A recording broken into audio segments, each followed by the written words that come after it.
Mike Radich here, and I'm now joined on the phone by MMA Veteran Michele Gutierrez. Michele, how are you?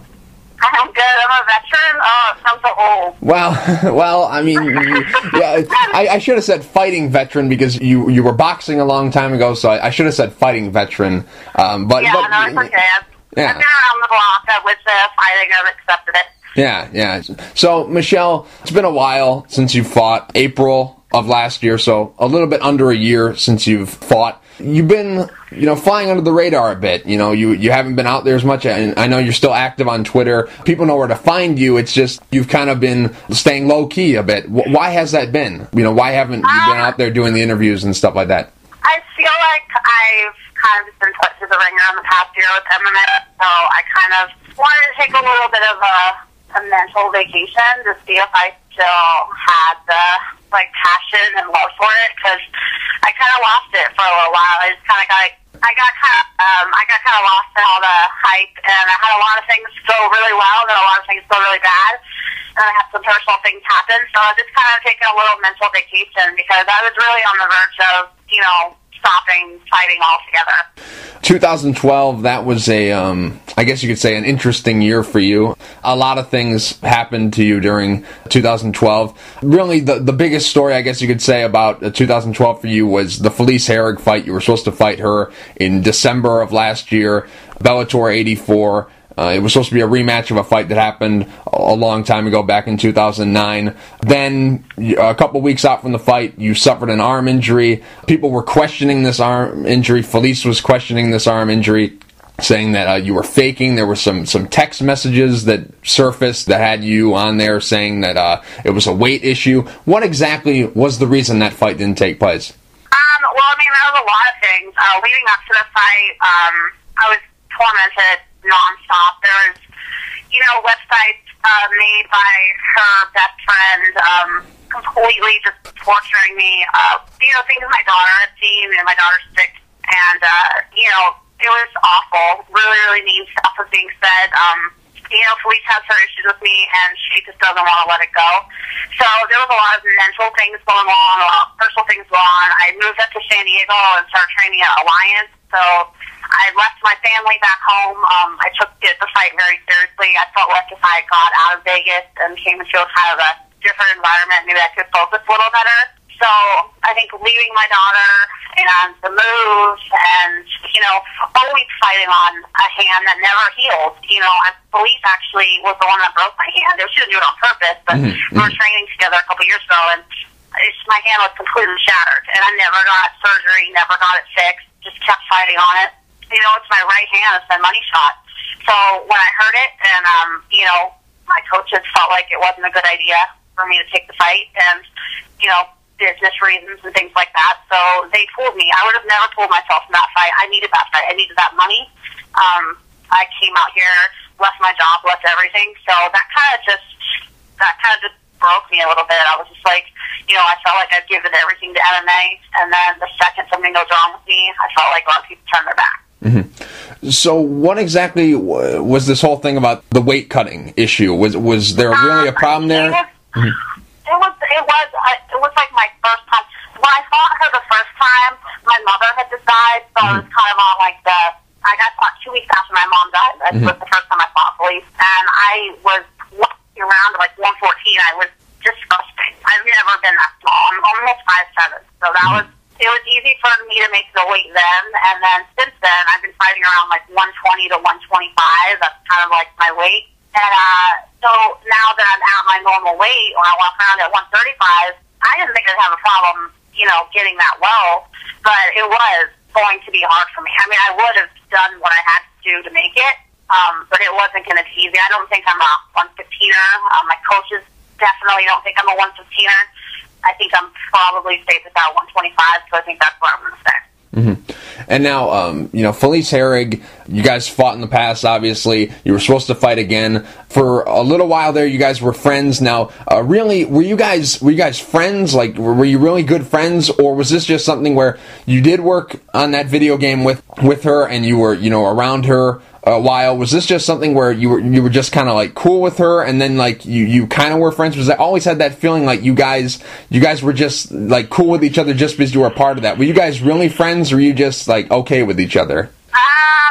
I mean, I feel like there was a time that I really did trust her, so I can say that I felt like she was my friend. But I'm born and raised in Vegas. I always keep one eye open. I never really fully trust anyone, and I wouldn't say that, I invited her to my wedding or anything. I don't think it would be like that, It's just business. Now, Bellator, they signed you to a 4-fight deal. Do you still have a contract with them? Yeah, nothing has changed. I haven't, I need to, fight, obviously, sometime soon. So nothing has changed at all. Still there. It's basically just waiting on me. And, to kind of get myself together, which I'm doing. I'm training in Alliance still in San Diego. And I just lost my dad like 2 weeks ago, so I'm just kind of trying to get things together. Now, you mentioned you're training at Alliance now. That was also a move that you made in 2012. Why did you decide to first go from Las Vegas to San Diego, and why did you decide to train at Alliance? I was training at Throwdown in Vegas for a long time. Really loved my coaches out there. Everything was great. I think after my mom died, I've always just kind of wanted to get out of Vegas. It's never really been the same without having any family out there. So I was training at Throwdown, and Dominic Cruz was out there filming his show. So he had his whole Alliance team, all the trainers, everybody was in my gym. That's where they would do their training when they weren't filming. So I met them, and I saw the dynamic and the way that they train, and I just felt like I wanted to be a part of it. I don't know. I don't know why. I was just drawn to it. So I came up to San Diego a couple times a month, and would train with them. And then after speaking with the coaches and, just feeling comfortable, I decided to make the move permanently. And you also switched up your management. Mike Kogan is now your manager. How did that all come together? Because I believe that you're the first female fighter that he ever managed. How did the relationship start between you and Mike Kogan? I just kind of always known him. He's, I think I met him from King Mo. King Mo commentated my fight when I fought in Invicta, and after I fought, he came up to me and told me that, I shouldn't have lost that fight. He felt like it was a mental thing. And then when I heard what he said, I listened to the commentary while I fought. I kind of kept in touch with King Mo, and then I met Mike for him. So, I just went back and forth with Mike for a while as a friend, and then asked him to help me, and so he took me on. Now, your last fight was against Sarah Malloy at the inaugural Invicta FC event. You lost the fight by unanimous decision. What was it? Just like you mentioned, the mental thing, because it really looked like in that fight you just didn't look like yourself. You kind of lost your swag a little bit. That fight before against Amanda Lavoie, the first round you were great. You dropped her twice. You were moving. You were just aggressive. You were in there. And then against Sarah Malloy, we didn't see any of that. We saw. Yes. You had some moments there where you did good, but you never really felt comfortable in there. You didn't look like yourself in there. What went wrong for you in that fight? I feel like after the Amanda Lavoie fight and the cut and all the damage that I did to my face, I was kind of gun shy after that. That was one of the major challenges I had to get over mentally, was the fact that, that could happen again. And that was hard to deal with. That was, my daughter seeing me like that. She is completely scarred. Anytime I go into a fight now, or anytime I tell her I'm going to fight, she just remembers the way that I looked when I came home after I fought Amanda Malloy. So that was hard. And so when I fought Sarah Malloy, I know the names are so similar, I felt like I just didn't want that to happen again. I felt like there was just a mental block there, and I was afraid that it was going to happen, and I didn't want to go home like that. I think right before I got in the cage at my Invicta fight, I always called my daughter, and, she brought it up. She was like, please be careful, and it's not going to happen to you again, right? And I was like, shit. So I went in there kind of gun shy. I felt like I could have won the fight if I would have just done a tiny little bit more. I feel like I was faster than her. I moved You know, it happens. Like, I've taken so much criticism. At the end of the day, there's nothing different between me and any other fighter. You know, they win some, they lose some, they have mental blocks, they don't. They have problems going up in weight, they have problems coming down their weight. I'm just the same as anyone else. I just feel like I get jumped on a little bit more for some reason. Mm-hmm. Now, also in 2012, you started seeing a sports psychologist. Are you still seeing a sports psychologist now? Yeah, Ryan set me up with somebody, and then I had a friend of mine, he's just through Twitter, and I was just doing with him via phone and email. The guy in San Diego, I was actually in his office seeing him, and he himself, he's worked with some of the best, I'm not going to throw their names out there, but some of the best guys in the Alliance see him, and see him once a week, twice a week, to get over the same things I had, and all he said to me was that it just would take time, and I just needed to keep going back to the gym and get over that mental block and get over that fear. It's just like anybody, when someone gets in a car accident, they're nervous behind the wheel for as long as it takes for them to, you know, get over what had happened. So it's normal. It's just, it is what it is. I'm not going right now, but when I book a fight, I'm going to definitely go back because I don't want to get back in there and be gun shy. I'm losing that though. Like, it's going away, and I see that in sparring. There's only guys at my gym. I don't know how many girls there right now. So I'm taking punches from guys every day. I'm going forward like I used to. I have that little raw back, you know. But like I said, you know, I just lost my dad a couple weeks ago. I'm kind of back at square one with everything. Mm-hmm. Kind of sucks. Mm-hmm. Now, in 2012, you fought for Invicta, and then you were also the backstage fan interview reporter. I guess you could say that was the position that you had. What exactly happened to that position? Because we haven't seen you at the last couple Invicta events. What happened there? Nothing. Shannon it wasn't like a permanent position. Mm-hmm. It was just something that she was trying to do to, up the fan base and up the hype for the second Invicta, and she knew that I had really good rapport with people on Twitter, and she knew that I knew how to promote myself, and so she used me to help them kind of get the word out, and I did a really good job, and you know, she was completely happy with it. I just don't think they needed to keep that. You know what I mean? Like, they started to just do so well after that on their own. So it was just, I think she kind of did it for me. I don't know, in a way I feel like she felt bad for me kind of after the first one a little bit, you know. And she was always great and treated me really well, so I think that she kind of did that for me.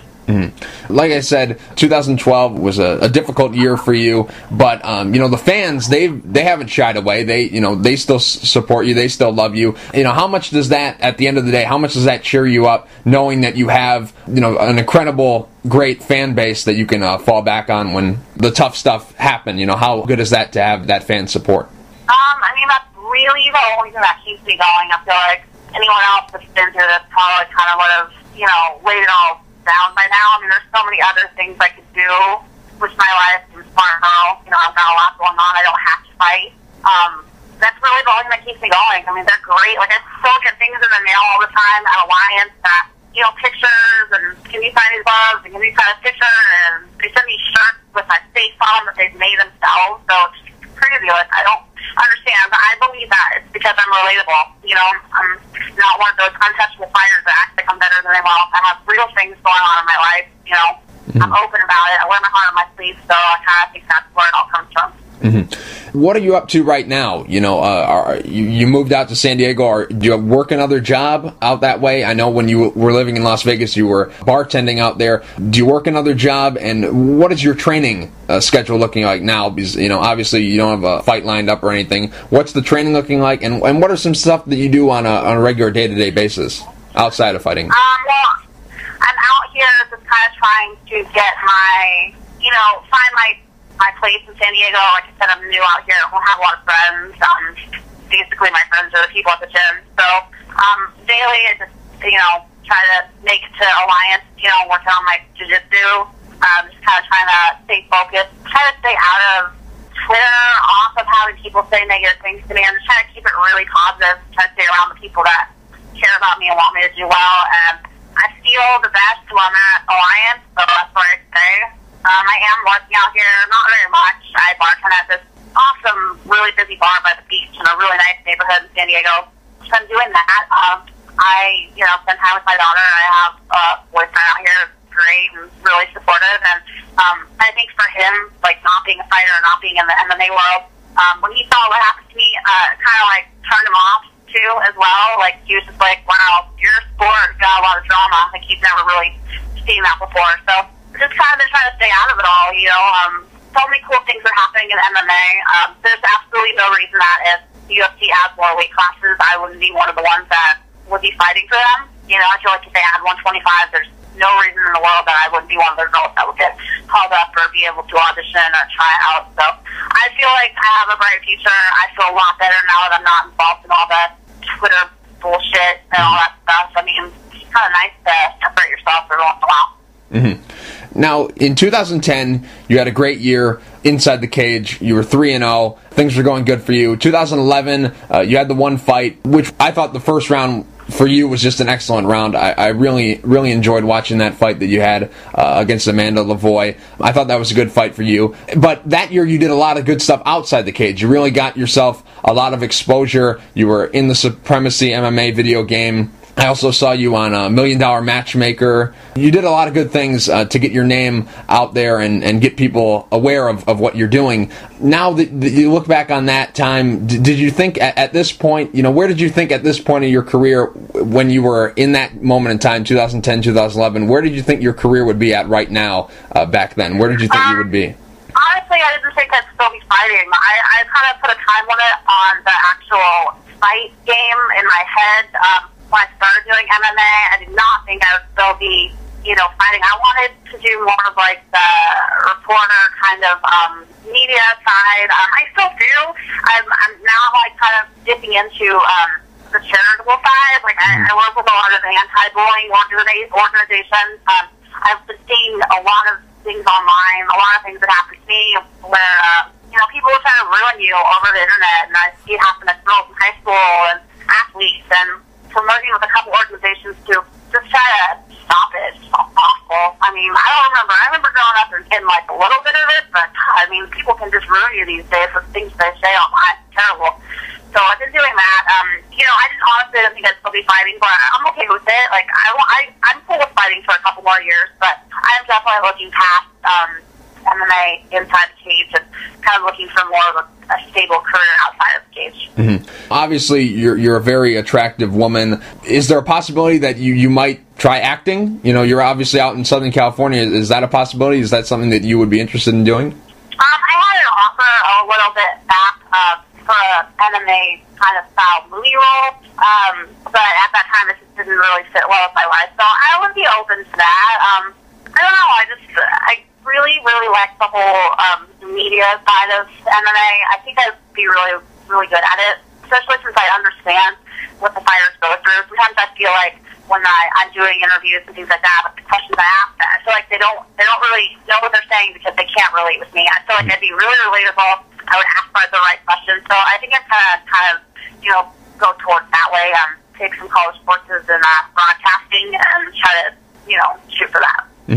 Now, you mentioned that you have a boyfriend. Talk a little bit about this new man in your life, because from what I've read up about you, that you know, you've had trouble keeping a guy in your life, mostly because the guy, you know, you can't deal with the kind of lifestyle, the training, and all that.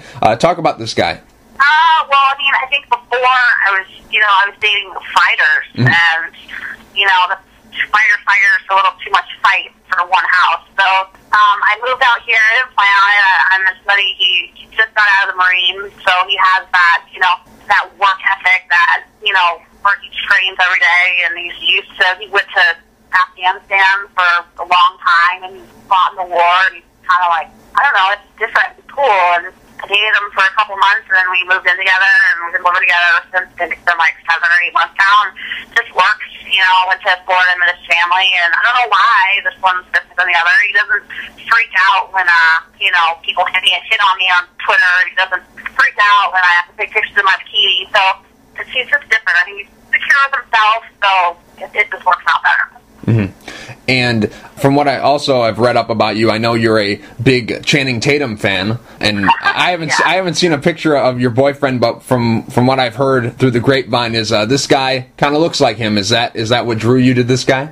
No, I didn't really see the resemblance until other girls started saying it. But now I do.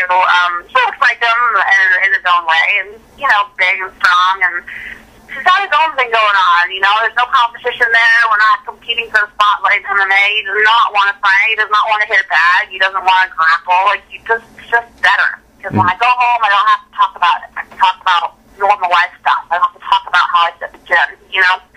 I think before I just bombarded myself and I just put all my eggs in one basket, and now that I'm older and I've been through a lot, I'm spreading around a little bit, so I have more options, and I feel like my future's a lot brighter and a lot more secure for me and my daughter.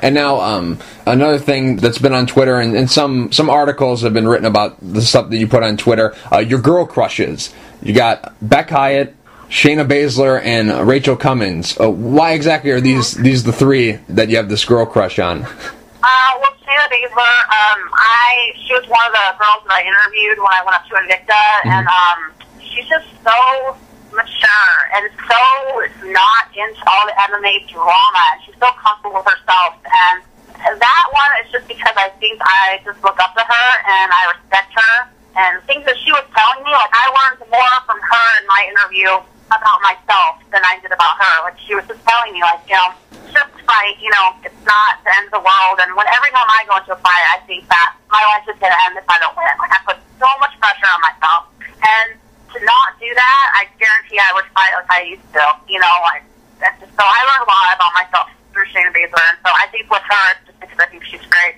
Beck Hyatt is like her little sassy haircut, her little, you know, attitude. I think she's super cute. And Rachel Cummings is just a really pretty girl. I actually feel like a fight with her and I would be a good seller because we kind of look alike, and I think, you know, it'd be a really good fight, so I've been kind of pushing for that one.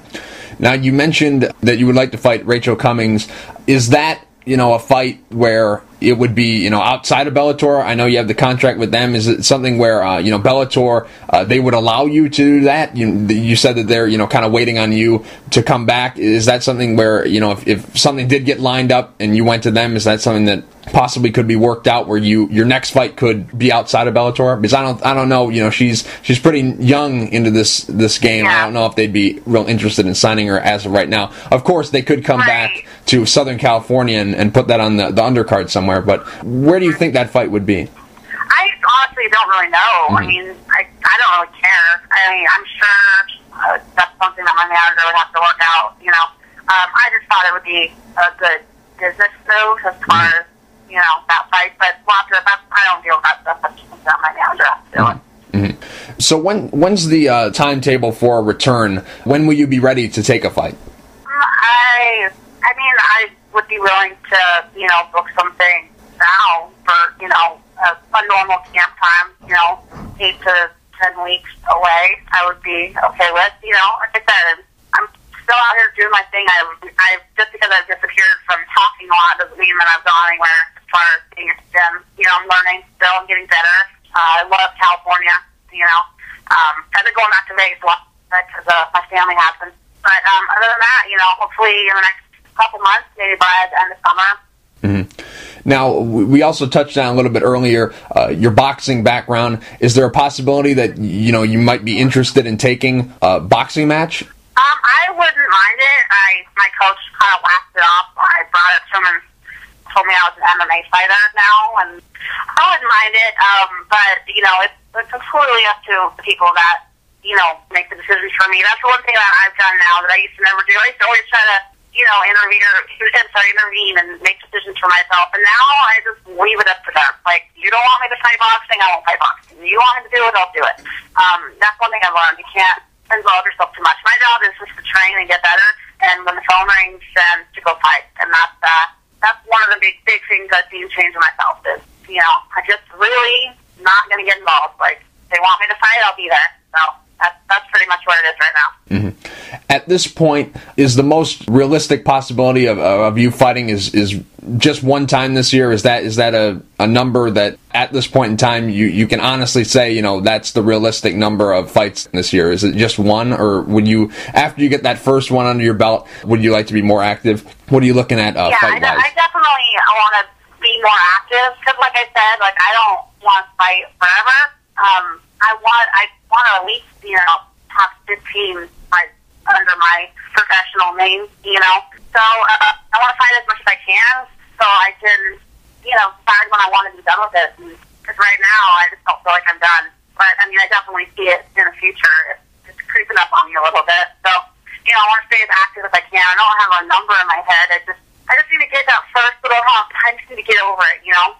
And I definitely think Alliance is doing the right things. And, you know, just like the little things that they're doing. Like when they put me in, like, therapy. And, like, I've never had anybody do that for me before. I've never had somebody, you know, call me and be like, yeah, you're here today. Like, they're so involved in everything I do. And I appreciate them. And so I think I found a good spot. I'm happy here. Are you the only woman training at Alliance? I am. I wasn't. For a while I had 2 girls. We were such, like, my whole camp for police, I had these 2 girls, and one was a Muay Thai champion from Sweden, and one was a brown belt in Jiu-Jitsu. Her name was Hillary Witt, and we were just, it was perfect, because I had, like, the stand-up, and I had ground, and they were both my size, and both of them ended up having to leave, like, right around the same time. It killed me. So right now I am the only one. I welcome any girl that want to come train there. I know my coach is looking at a couple of girls coming out and helping me, you know, with my ground and stuff, so we'll see. Hopefully some girls end up showing up there. Do you have any interest in maybe going to someone else's gym just, you know, for a short period of time just to get some work in with some other girls, or is it just when you do get a fight and you do start your camp, they'll just come to you? What do you have any interest of going somewhere else to train?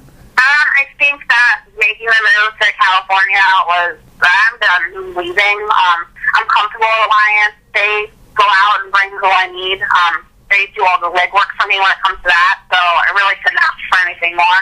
I just, you know, like I said, it'd be nice to have other girls there, but after right now, I'm fine. I have 125-pound guys there, 135 pounds, even like some 120ers, so I'm okay.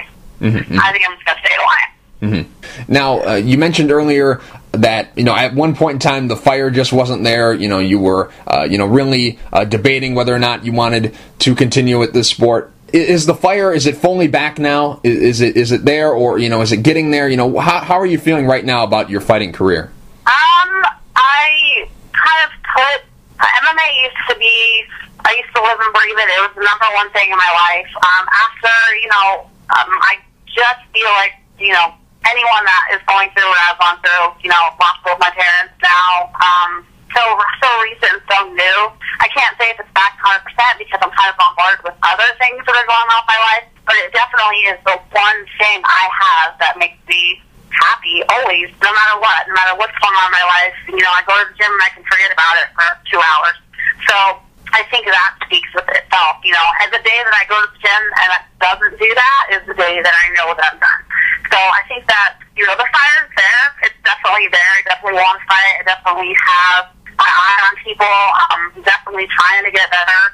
I just need some time. And that's really all I'm asking for.